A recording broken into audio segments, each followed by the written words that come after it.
Live from Callaloo Studios in New York City, you are listening to Let's Take It Offline with your host, Kishshana Palmer. Hey, Fab Crew. You're listening to Let's Take This Offline, the podcast for everyday leaders.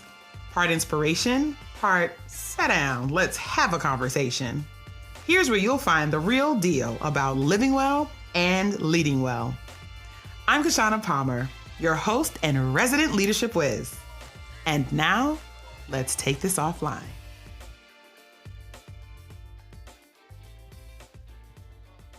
What's up, y'all? We are back for another episode. Ooh, y'all. Today is a juicy one. Okay, friends. I don't know about you, but I am madly in love with all of the made-up Hallmark holidays. Is that like a true confession kind of thing? I love everything. I mean, I am Valentine's Day. I am Donut Day, Boss's Day, name a day, pick a day, any day. I like all the days, okay? And I'm laughing because I was talking with my child, the Queenager, the other day about holidays and the fact that we just recently made it through Valentine's Day. And she has been my Valentine for, the last 15 years of her life. And it's so funny because like when she was little, y'all, it'd be little things like, she'd make me all the cutout hearts and they'd be so sweet. The mommy, I love you cards, the little things I'd hang up in my office. And then at the book fair at school, I'd get the mommy bracelet that, turns orange in 2 months. And then I'd give her little gift baskets with chocolate and, games. And when she was younger, you have to give out all of the Valentines to every little child in the class, even the ones who don't deserve it because they're badasses. But I would do all of that. And so as she's gotten older, y'all, first of all, she should just be grateful for everything she received. And now she is getting a little ungrateful. Now she has a list. Who has a list for Valentine's Day? I was like, something is not right here. And although the Queenager is not quite at the dating age just yet, we have agreed that 16 in the house is when I am willing to entertain this conversation. So mommy is it, right now it's her Valentine. But I was like, I'm sorry, when did we start getting requests for Alex and Ani and sneakers and cute things from Fashion Nova? I'm like, first of all, is this Christmas? And she's like, yeah, but mom, didn't you say you love these Hallmark holidays? I'm wondering where are my things? Where are my gifts? Needless to say, she's an only child. And so although she didn't get everything on her list, I had to hook her up. So I was thinking about that as I was preparing for our episode today, because today we are going to talk about money. Y'all, we are going to talk about money and our relationship with money. And it is so important for us to have this conversation really early on, because as we think about our work as everyday leaders, I know a lot of y'all listening to me are in professions where you are talking with folks about money all day long. So whether you're a professional fundraiser, or you're in sales, or you're in finance, or you're in the service industry where you're talking to folks about doing a thing, taking an action where money is a tool in order to get that thing done, each of us are immersed in the business of money every single day. And so I thought it would be just so timely, as I just came off of getting shook down by my funny Valentine, also known as my kid, the Queenager, to talk about money. So I spent most of my career as a professional fundraiser, which is not quite what I thought I would be doing when I left business school. So after a brief stint in investment banking, I came out of B school searching for, more. Y'all have that? Does anybody is in a career right now where you were like, oh, I just wanted more. More what, y'all? But I wanted more. And that landed me in the nonprofit sector. I was looking for meaning in my work. I wanted to do something that I felt like would have impact, but I didn't want to work necessarily in the program side, like actually in the programmatic operations of an organization, but I wanted to be able to put my skills and talents to use. And I don't know if y'all met me yet, but I definitely have the gift of gab and I love people. And so becoming a fundraiser, even though it wasn't necessarily like what I set out to do, it was an easy fit because I love people and yep, I loved money. I mean, like I love money. Even as a kid, y'all, I loved the freedom, the independence, the control that came from having my own paper. Okay. Listen, my first job on the books was at 14. I know some of y'all out there like, me too, girl. The only thing is, y'all, that money, oh my gosh, it burned a hole in my pocket. Okay. As fast as I could earn it, I would have my eye on what I wanted to spend it on. You know, I tell y'all all my business. So by the time, when we get 100 episodes in, God willing, y'all gonna be like, I know all Kishshana business. My drug of choice, shoes. I just want to tell y'all, it really is not my fault. It's really my dad's fault. Y'all may have heard me say that before. This is a running family joke because my father is judicious with his time and his coins, and he does not spend money all willy-nilly, okay? He's not cheap. Let me just be really clear. Like, if you meet Bernard in person, you will see that man is, he has got it together. He is not cheap, but he definitely is careful. And, he talks about how he grew up in the countryside in Jamaica and how they had to really kind of find a way to make one. And so I can understand how he came to his orientation with money. And yet he indulged his love of quality shoes through me and definitely inspired my love of shoes. Ooh, y'all, sliding on a pair of shoes as a young woman before church, like the new. And back in the day, y'all, listen, don't let me get my hands on the new Non-West. Okay, an Enzo. Okay, I thought I was fly. And it was conservative. Let's be clear. My mother was not letting me slide into the church doors with 4-inch heels on, but I was cute. But this is about money and not about shoes. So I digress.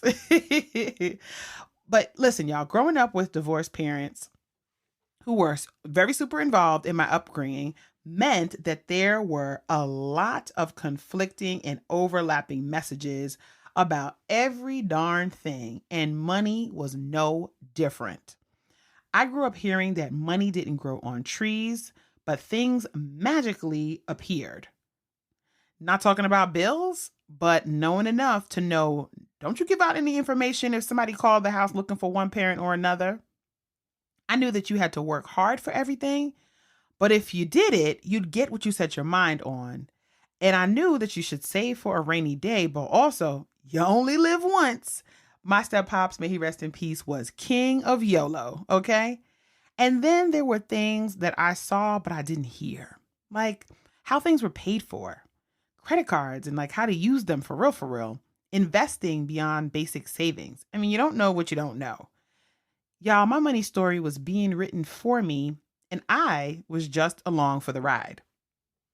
I believe that my money was my money. You ever heard that? It's my money. And I had to tithe and save, and I did that reluctantly. I mean, I was a kid, okay? But I mean, I worked for it. I deserved what I wanted, right?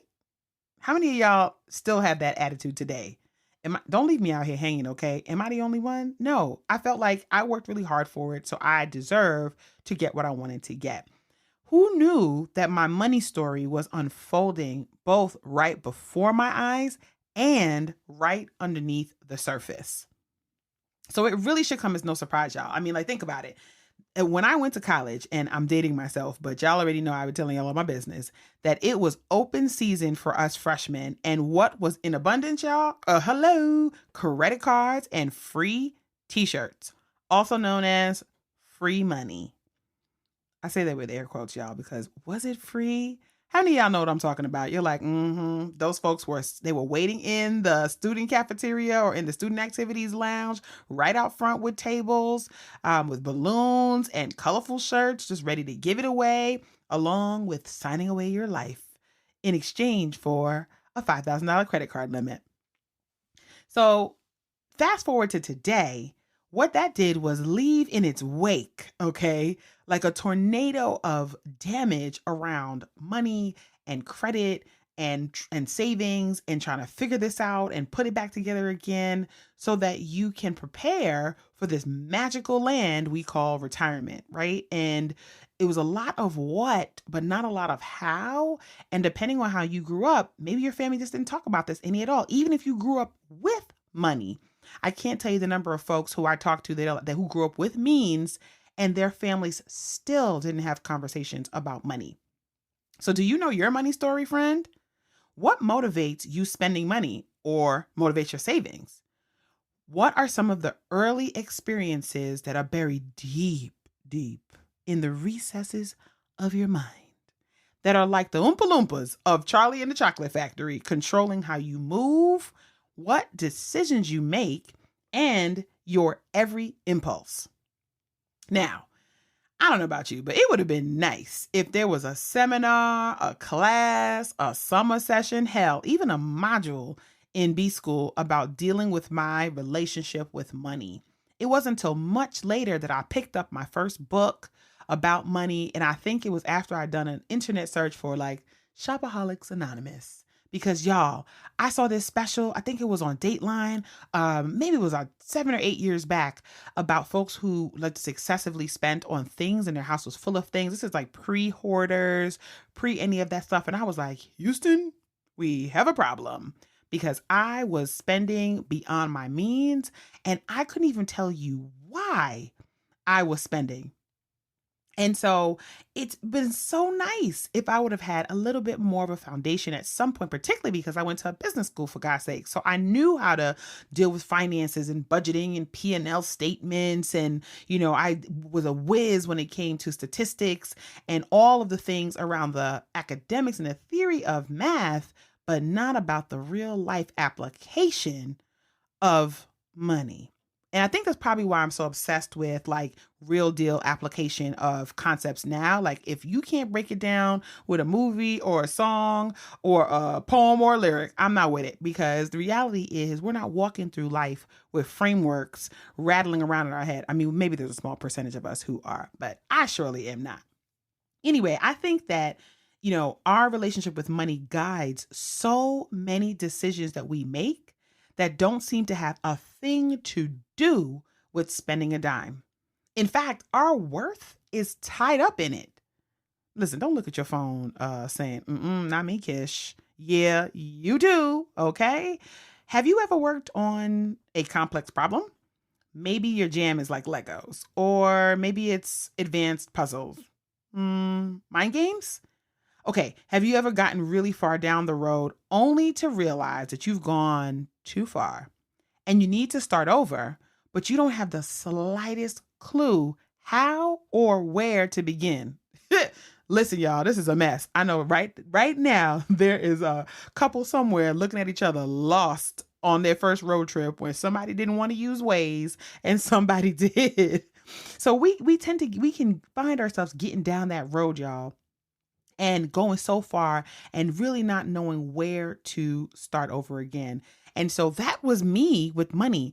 And when I talk to my clients and when I get into organizations, particularly when I'm working with fundraisers or when I'm in sales organizations and I'm working with sales teams, I am on a mission to get folks reacquainted with money. And I don't have it all figured out. Let me just tell you, I am a living practitioner, okay? Because it is a process that you've got to walk yourself through. But I had to get reacquainted with money.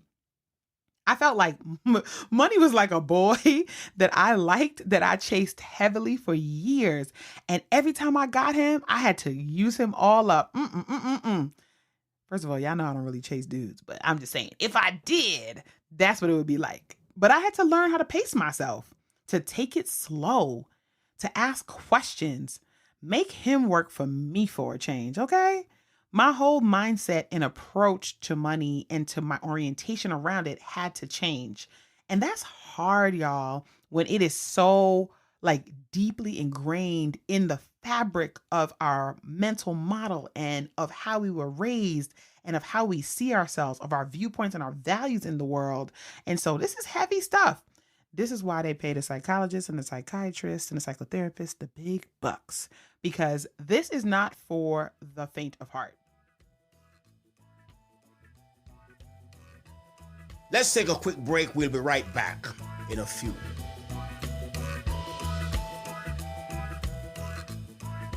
Love what you heard? Found a little nugget, but need more?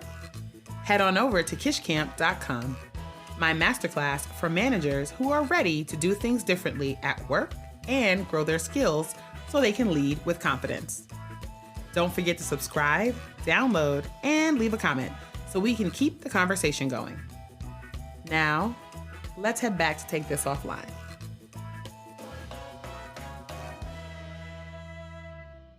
And so the reality is, when you're raising money, so remember, y'all, I said I spent most of my career as a professional fundraiser. When you're raising money, you're literally in conversations with humans in the world, helping them to make investments in the things that they care about, where they live and where they work, where they used to live or where they used to work, where they want to live or where they want to work.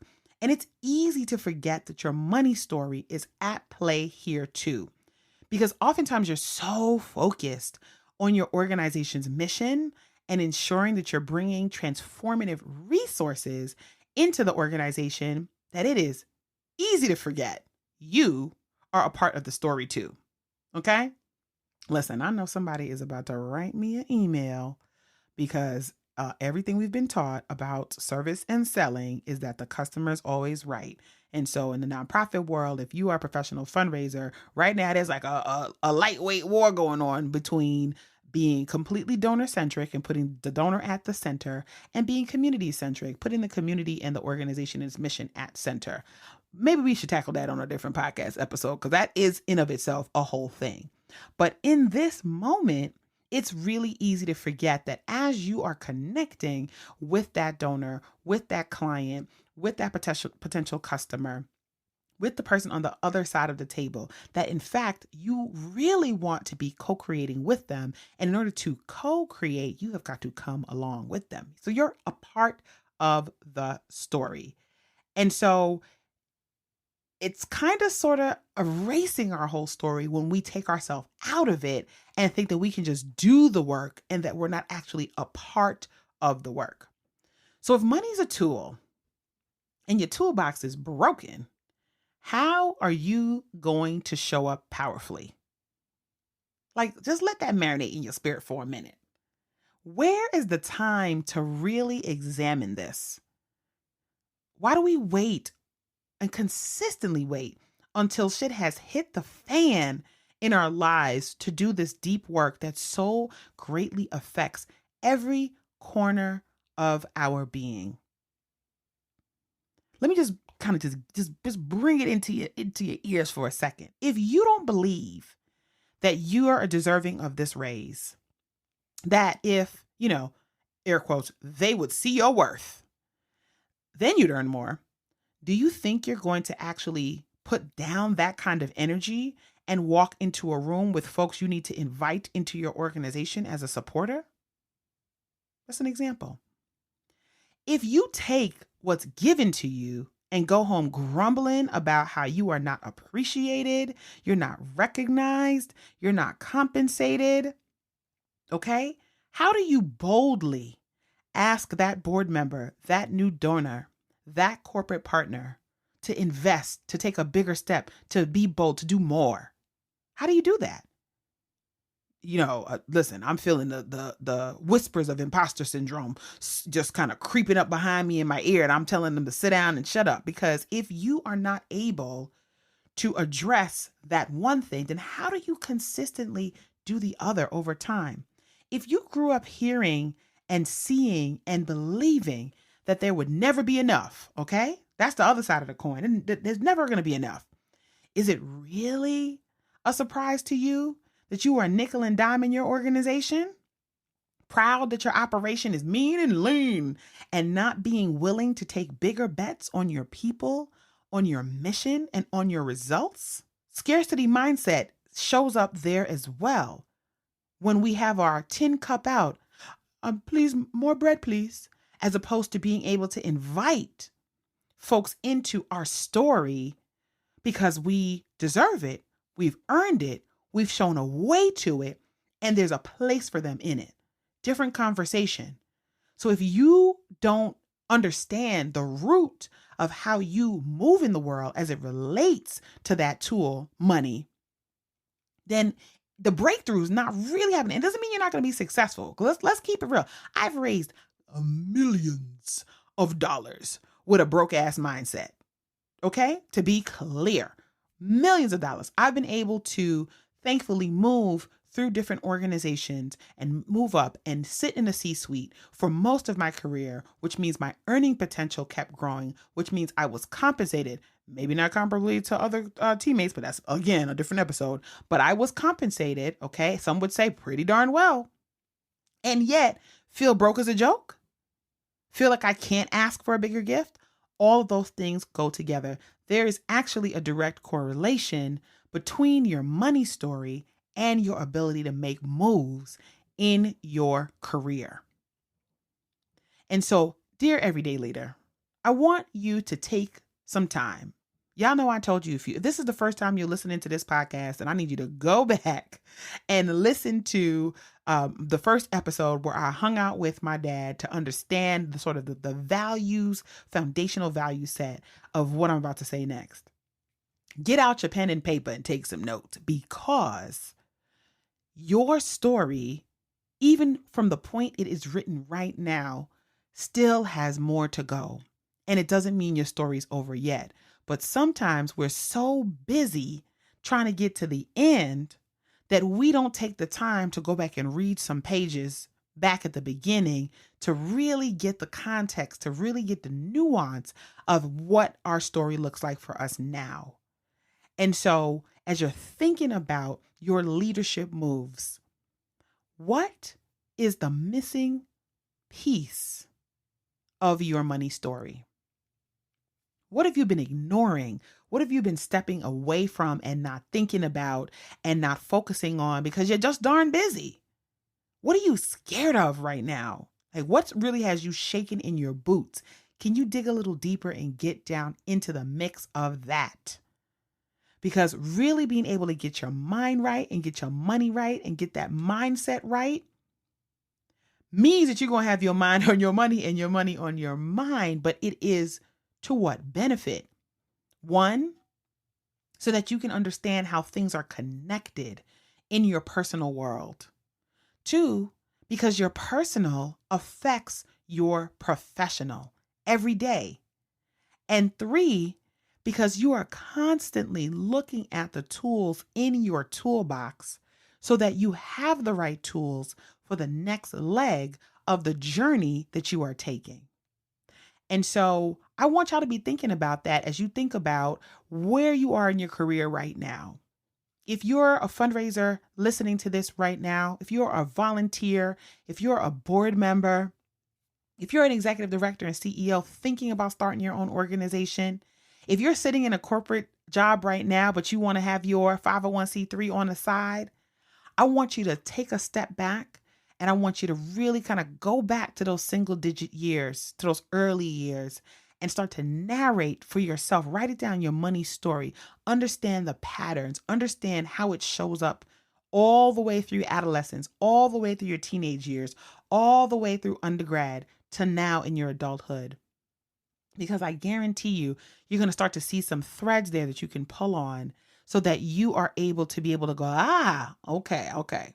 I see why I did that well. That over there might need some work. Ooh, I see why I make those kind of decisions. Okay, let me work on that. Let me figure that out so that it puts you in a better position to live well and to lead well. All right, y'all, that's all I got for today. Okay, I just wanted to get into money for a minute because I already know that some of the guests that I'm going to be talking to over the next few episodes are going to get all in our business And I know that that story, that money story, it attaches itself to so many things that we have to do in our day-to-day lives as leaders. And so I wanted to just open the conversation. So I would love to know what you think we should be talking about around our money and our money story. You know, I'm happy to bring on in all the people, all the doctors and the psychologists and psychotherapists. Y'all know I like to say that, so that we can really make sure that we are setting ourselves up well. Because I'm going to tell y'all the real deal, okay, y'all? If you don't get your money right, and if you don't get your mind around your money right, it ain't going to be right. Okay. And if I didn't love you, I wouldn't tell you. So until next time, y'all, I want to make sure that you are subscribing, that you are downloading, and you are telling a friend about what we've got going on here.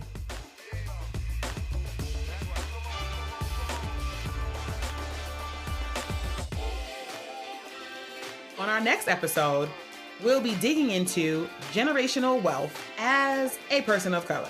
Y'all know I'm Black, right? You don't want to miss it because it's gonna be a good one. So make sure you hit that subscribe button, and I'll be talking to you real soon.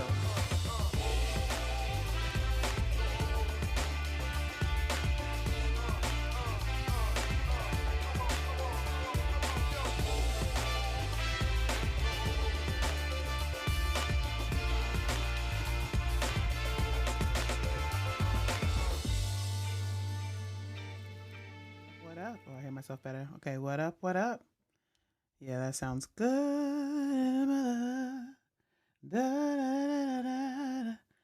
Sometimes you need a little bit of, okay.